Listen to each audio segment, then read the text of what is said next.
তাশরিফকে ভয় দেখিয়েছিলেন সোলাইমান সুখন ও তৌহিদ আফ্রিদি। বৈষম্য বিরোধী ছাত্র আন্দোলন ও এক দফার দাবিতে সম্মতি জানিয়েছিলেন তরুণ গায়ক তাশরিফ খান। এর ফলে অনেক মানসিক নির্যাতনের শিকার হয়েছেন তিনি। এমনকি ব্যান্ডের একজন সদস্য শান্তকে রড দিয়ে পেটানোর অভিযোগ পাওয়া যায়। তাশরিফ খানের ব্যান্ডের সদস্য শান্ত তার ফেসবুক পোস্টে জানান, এই ন্যাক্কার ঘটনাটি ঘটান জনপ্রিয় মোটিভেশনাল স্পিকার সোলাইমান সুখন। এছাড়াও তাশরিফ খান তার ফেসবুক স্ট্যাটাসের মাধ্যমে জানান, তাকে নির্যাতনের নির্মম বর্ণনা। তাশরিফ জানান, অনলাইন অফলাইন আন্দোলনে তার গাওয়া রাজার রাজ্যে সবাই গোলাম গানটি ছড়িয়ে পড়ায় স্বৈরাচার সরকারের গুন্ডা বাহিনী তাকে ক্রমাগত হুমকি দিতে থাকে।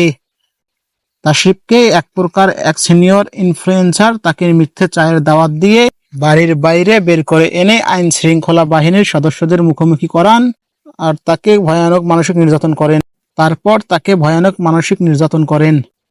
আইন শৃঙ্খলা বাহিনীর সদস্যরা তাকে বলে তাদের লেখা গল্প অনুযায়ী সরকারের পক্ষে ভিডিও বানাতে হবে। এই কাজের জন্য তাশরিফকে 3 লাখ টাকাও দেওয়া হয়। তখন ওই সিনিয়র ইনফ্লুয়েন্সার তাশরিফকে ভয় দেখিয়ে বোঝান, এই কাজটি করলে শেখ হাসিনার আস্থাভাজন হবেন তিনি, এছাড়াও নানান সুবিধাও পাবেন। অপর প্রান্তে শান্তর ফোন পান তাশরিফ।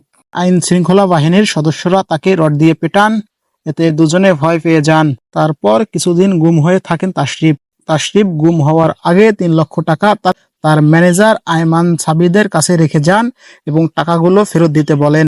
এই বিষয়গুলো তাশরিফ খান প্রকাশ না করলেও তাশরিফের ঘনিষ্ঠ আব্দুল্লাহ আল ইমরান, একজন উদ্যোক্তা ও সামাজিক মাধ্যম বিশেষজ্ঞ, তার ফেসবুক পোস্টে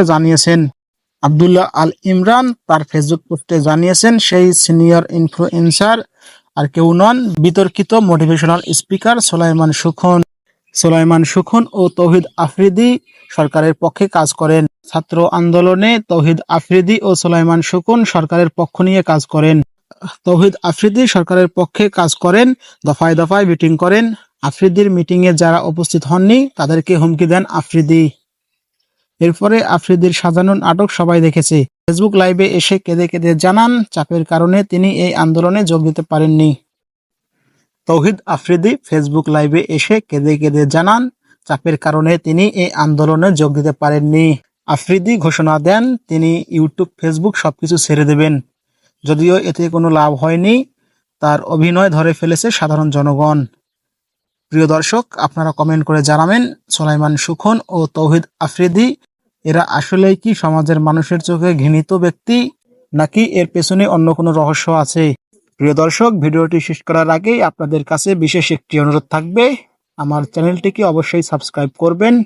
ইতিমধ্যে যারা সাবস্ক্রাইব করেছেন তাদেরকে অসংখ্য ধন্যবাদ।